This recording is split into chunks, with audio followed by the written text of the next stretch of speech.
Nina swallowed my coffee and collapsed so fast it looked like someone pulled the plug on her body. But that reaction was meant for me. I'm Leah, 29 years old, a woman who has never played the victim because I always sense danger long before it reaches me. That morning, James placed a cup in front of me, smiled softly, but his eyes flickered with nerves. Real emotions don't hide. They leak through the cracks. Nina sat beside him, his sister, a shadow in silk, always watching me longer than politeness allows. Her cup was full, untouched. Mine already nudged closer, like a trap guiding itself into position. I lifted it and caught the scent. Coffee? No. Metal. Sharp. Cold. That smell doesn't happen by accident. And in that exact moment, Nina swallowed my coffee, the one I was supposed to drink.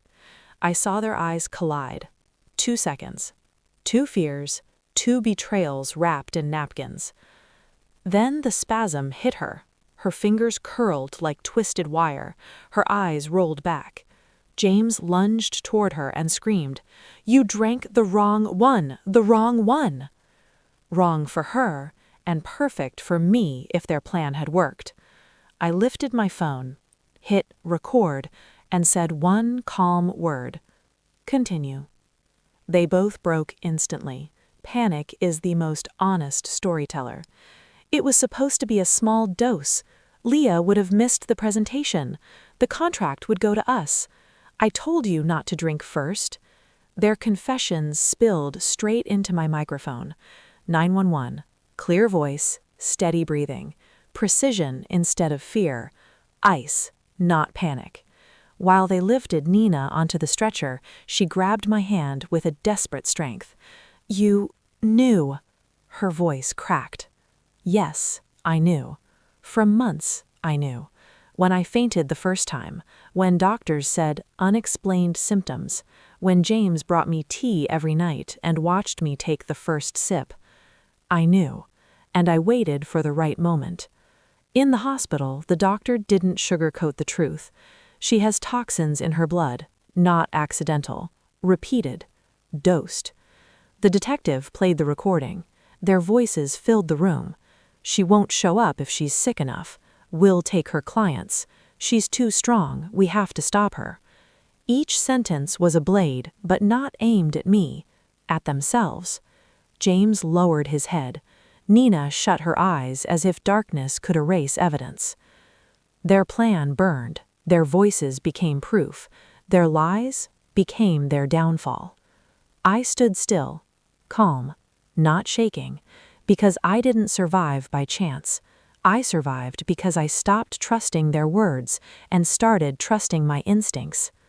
As they were escorted out, James whispered, "You're not going to turn us in, right?" I smiled. No anger, no warmth, just clarity.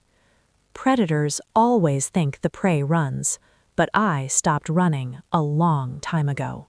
I didn't celebrate the promotion, because the real war started the moment Marissa hit the exit door. People think downfall ends a story, but it only ends theirs. Mine was just beginning. I walked out of the boardroom, calm, composed, but every pair of eyes in the hallway shifted toward me. Fear, respect, curiosity. Power has a sound. It's quiet. People hear it even when you don't speak. That evening, as I packed my papers into a new office, the director's office, I noticed something strange on the desk. A folder. No label, no name, just a single sticky note. Be careful who you trust. A friend.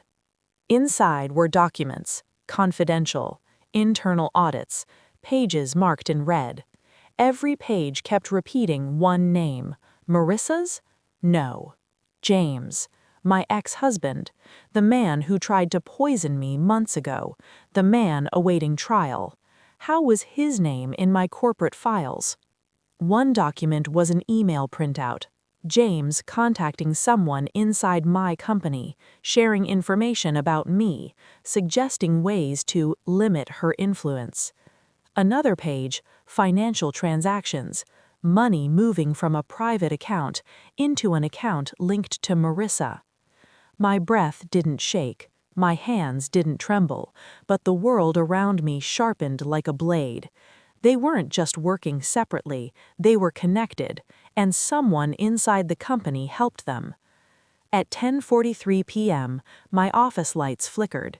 The building was nearly empty, only cleaning staff, night guards, and one last login attempt on my computer. Unauthorized, anonymous, blocked by my new encryption. Someone was still trying to access my files. Someone who thought I wouldn't notice. I notice everything. I rewound the lobby cameras from my phone, paused, zoomed. A figure in a hoodie entering the elevator, face hidden, badge not visible, but their shoes. I recognized the shoes. Only one person in this entire building wore white designer loafers indoors. Our compliance officer, Daniel Harrington, a man whose job was to protect the company from corruption, a man who had congratulated me warmly in the morning, a man whose smile never touched his eyes. Harrington was heading to my floor, to my office, to the computer he thought was unguarded. I didn't call security. I didn't hide. I waited. The door handle clicked softly, then stopped. He realized I was inside. "Daniel," I said, without raising my voice, "you forgot to knock." He froze. His eyes met mine, calculating, cold, cornered. "You shouldn't be here this late," he said. I could say the same. He swallowed, then tried to lie. They always try first. "I saw suspicious activity on your account." I cut him off with one tap on my screen. The folder opened. The documents glowed. His financial connection to Marissa stared back at him, and then the final slide. His email to James, the one from 3 months ago, the one offering assistance in exchange for a percentage.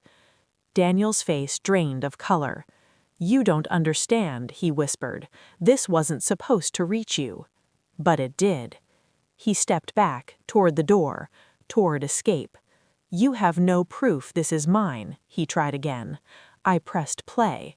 His voice filled the room. "Marissa will take her down internally. You take her down personally. Once Leah's gone, we split everything." Silence. The kind of silence where justice warms the air. I stood slowly, not aggressive, not dramatic, just inevitable. "You didn't just try to remove me, you built a system around it." His hands shook, but mine stayed steady. "You won't survive this," he whispered. I already did. Security entered seconds later, not because I called, because I scheduled them hours earlier. I knew someone would come for me tonight.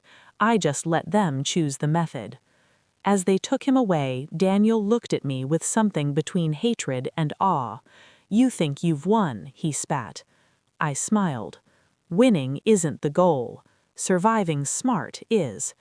And surviving smart, that's something every enemy of mine learns one day.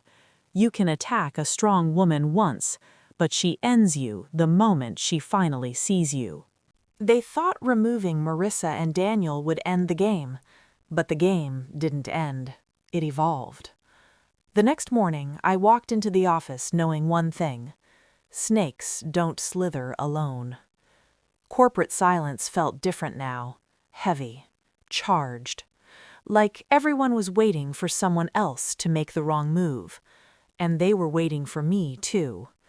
Because when a woman survives everything designed to break her, people stop seeing her as a colleague and start seeing her as a threat. Hook. My first act as director was simple. I ordered a full audit of every department connected to Daniel. Not because I wanted the truth, because I knew the truth wanted me. 2 hours later, my assistant Mia rushed into my office. "Leah, you need to see this." Her hands were trembling, but mine were steady as stone. She placed a flash drive on my desk. "Anonymous," she whispered. "No message. Just this. I plugged it in. And the first file that opened froze the blood in my veins, but not out of fear, out of calculation. It was a video, security footage, our storage room, timestamp 4 months ago, and standing there, Nina, alive, before the poisoning incident, before she collapsed, before she begged for help. She wasn't alone. She was meeting someone I recognized instantly. Daniel. Hook. The audio was muted, but the body language was undeniable.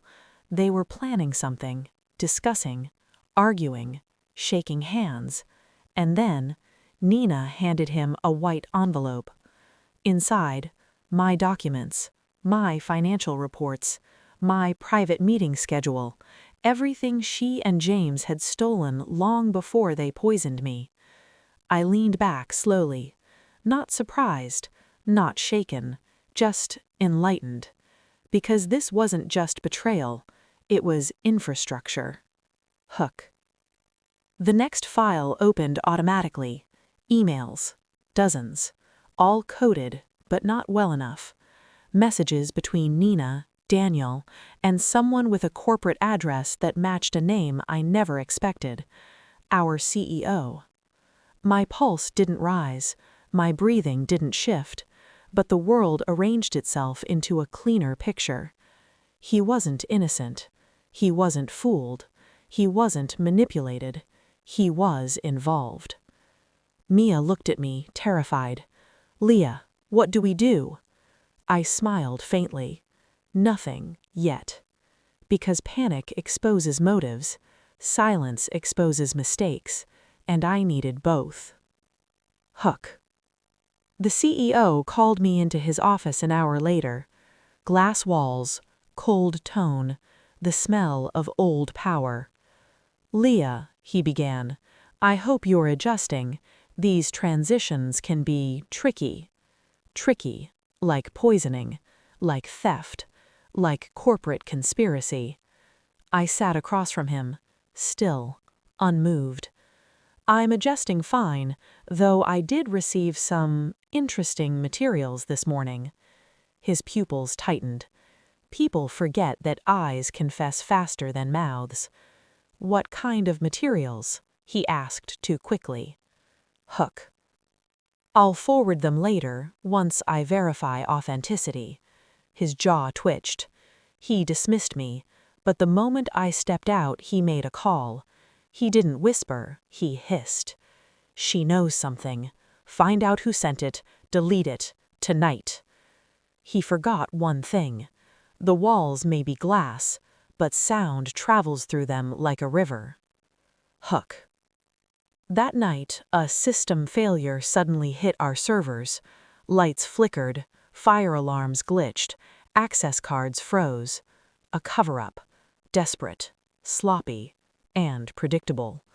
I walked into the server room while everyone else evacuated. Daniel's replacement, a young IT tech named Rowan, was shaking as he worked on the panel. They told me to wipe your department's logs," he stammered. "I didn't want to, I swear." I put a hand on his shoulder, not to comfort, to anchor. "Rowan," I said, "look at me." He did. "You're not erasing anything.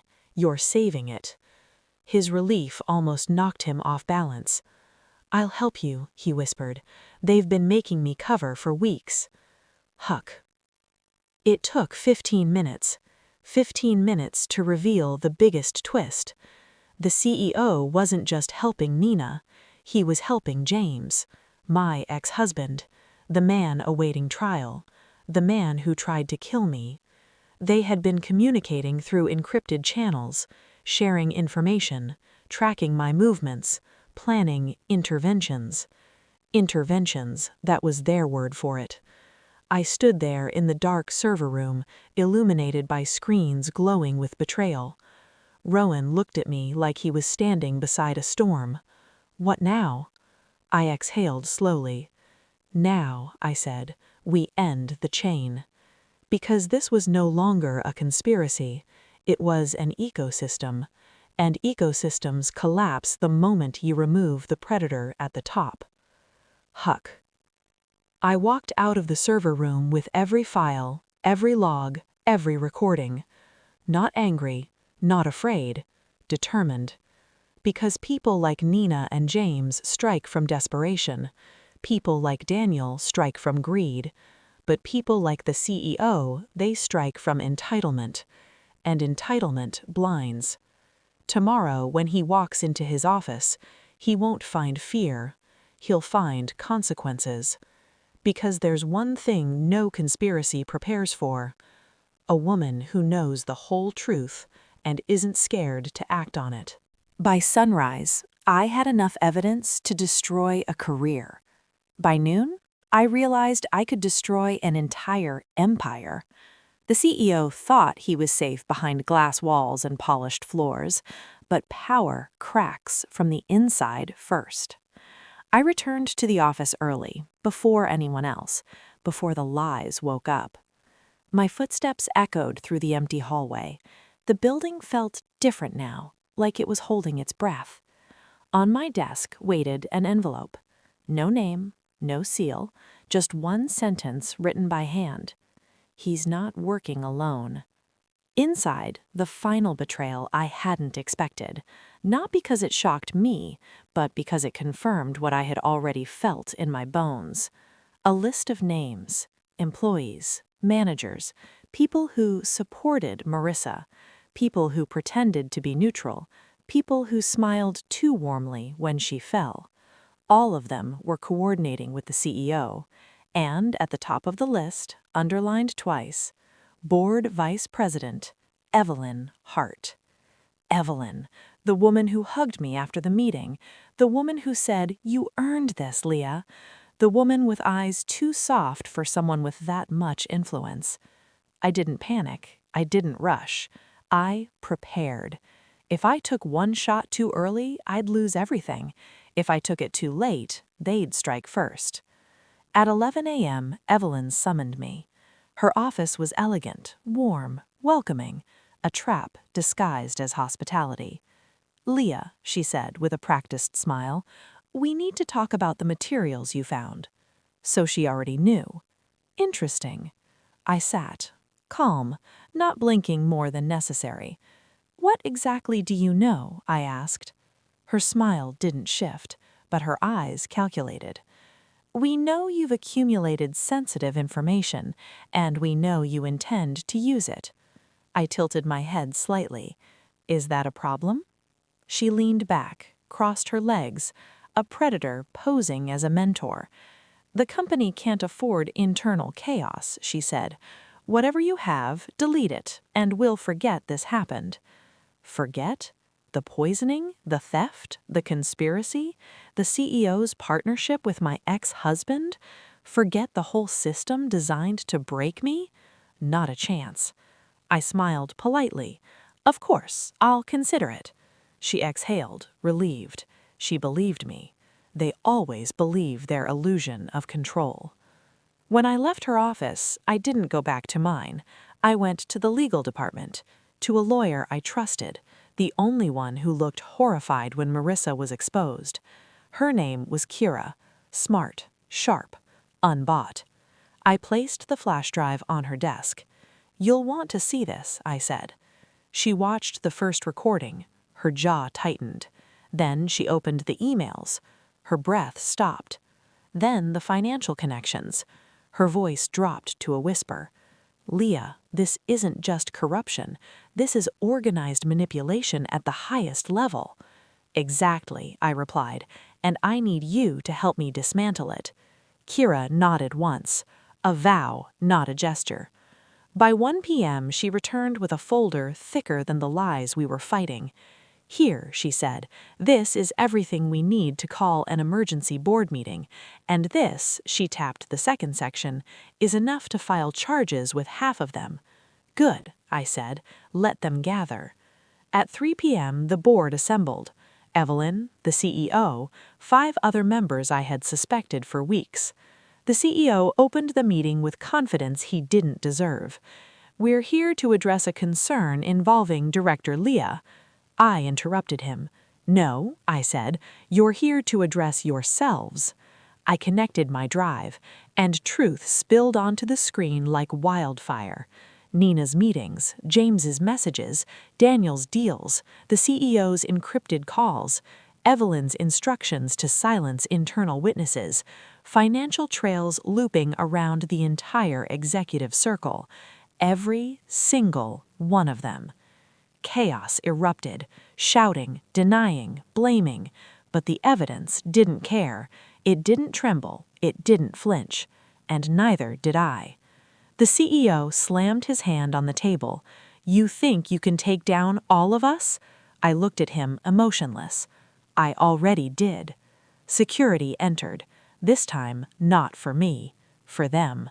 Board members were escorted out, one by one, some screaming, some silent, some begging. Evelyn paused at the door, eyes shaking. "You planned this." "No," I said softly, "I prepared for it." And preparing is what saves you when your enemies think you're blind. The room emptied, silence settled. Kira approached me. "You realize what this means," she whispered. "Yes," I replied. "It means the company has no leadership." "No," she shook her head. "It means you do." I didn't smile, I didn't gloat. I simply understood. Because when every predator falls, the one who stands last is the one they underestimated the most. And they underestimated me from the beginning.